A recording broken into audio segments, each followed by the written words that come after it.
হরে কৃষ্ণ কৃষ্ণ কৃষ্ণ হরে হরে, হরে রাম রাম রাম হরে হরে। আমি পড়ছি শ্রী ভগবদ গীতার যথাযথ সপ্তদশ অধ্যায় শ্রদ্ধাত্রয় বিভাজ্য শ্লোক নম্বর 7। অহরতুয়োপি সর্বস্ব ত্রিবিদ্ধ ভবতি অজ্ঞায় যজ্ঞ গপ্পয় তথায় দানমদেশ্বম হেতুময়মৈবম শ্রীণম। গীতার গান। আহার ত্রিবিদ্ধ যে যথাযথ প্রিয়, সাত্বিকীরা যোগীয় আর তামসী যে হয়, যজ্ঞ তপদান সে ত্রিবিধ, যার যে বাদ বেদ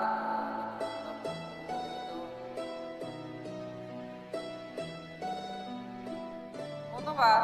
সকল মানুষের আহার তিন প্রকার প্রীতিকর হয়ে থাকে, তেমনি যজ্ঞ, তপস্যা এবং দান ত্রিবিধ, এবং তাদের এই প্রভেদ শ্রবণ করে।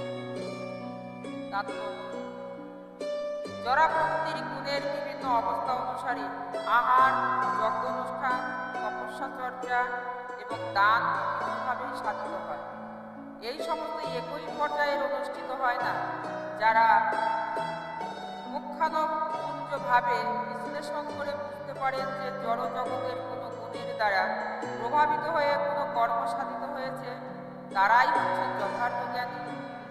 যার মনে করেন সব রকমের যজ্ঞ, খাদ্য অথবা দান সমপর্যায়ভুক্ত, তাদের পার্থক্য যেন নিরূপণ করবার ক্ষমতা সেই নেই, তারা মূর্খ।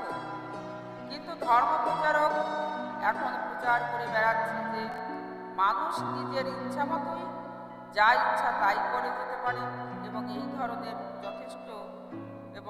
যথেষ্টচার করবার ফলেই তাদের যেন পরমার্থ সাধিত হবে। কিন্তু এই ধরনের মূর্খ প্রচারকেরা বৈদিক শাস্ত্র নির্দেশের অনুসরণ করছে না। তারা নিজেদের যেন মন গড়া প্রথা তৈরি করে জনসাধারণকে যেন বিপথগামী করছে। শ্লোক নম্বর 8। আয়ম সত্যয় বল আরক্ষায় সুখপ্রীতি বিবর্ধনায়ম রস্যয়ম সিদ্ধ স্থিরায়ম হৃদায় আহার সাত্বিকা। আয়ু সত্য বলরোগ্য সুখপ্রীতি বাড়ে, রস্য সিদ্ধ স্থিমিত সাত্বিক আহার। যে সমস্ত আহার আয়ু, সত, বল, আরোগ্য, সুখ, প্রীতি বর্ধনকারী এবং রসযুক্ত, সিদ্ধ, স্থায়ী এবং মনোরম, সেগুলি যেন সাত্বিক লোকদের। শ্লোক নম্বর 9। কুটয় অম্ভায় লবণ লবণ উদ্দস্যয় ইগ্নায়ম রুক্ষ বিদারি ইগ্নায়ম আহার রাজস্বয়ম নিষ্ঠায় সুখ আমায় অধ্যায়। গীতার গান। কুটো অম্ল লবণাক্ত অতি উৎস সে যেই, জ্বালা পোড়া রাজসিক সে। অনুবাদ।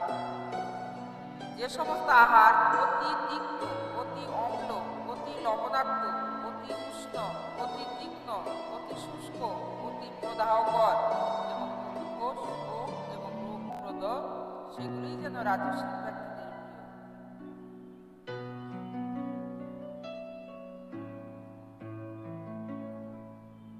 হরে কৃষ্ণ কৃষ্ণ কৃষ্ণ হরে হরে, হরে রাম